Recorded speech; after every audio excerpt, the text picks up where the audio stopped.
This is the most beautiful love story I've ever heard. In 1997, the movie Titanic, based on a true story, was released to rave reviews. Countless fans consider it an eternal classic. Now, 26 years later, it remains the best love story of our youth. The story takes place in the early 20th century when the Titanic, hailed as an industrial marvel, embarked on its maiden voyage. People from all walks of life wanted to board this dream ship. Jack was one of them, but he was just an unknown artist who couldn't afford a ticket.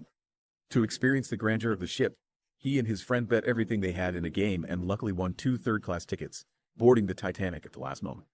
As the propellers slowly turned, the majestic ship set sail from England, Southampton, heading to New York, USA for Jack, who was full of dreams. It was the place he longed for. The end.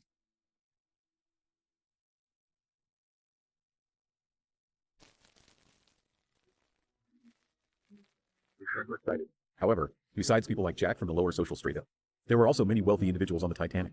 Rose was a rich heiress from high society, and her fiancé, Cal, was even wealthier. Compared to Jack, their first-class accommodations were as luxurious as a palace. Even the ship's officials and chief designer had to personally attend to them. But Rose was tired of the flattery and hypocrisy around her, so she left the party midway, which Jack noticed from below the deck. This was their first encounter. Rose was like a fairy, graceful from head to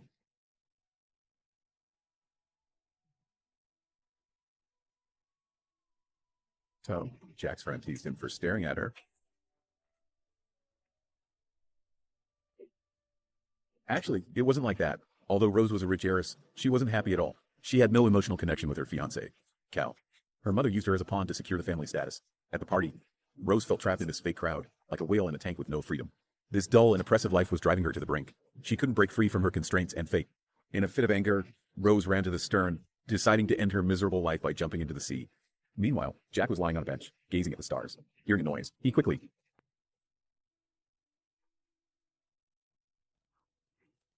got up and saw her. Stop. Don't come any closer. Give me your hand. I'll pull you back. No, stop. To save Rose, Jack said if she jumped, he would too, and started taking off his clothes, telling her about the cold night water. The sea was freezing cold, and if they jumped, they would endure endless pain. Hearing this, Rose's fear made her hesitate.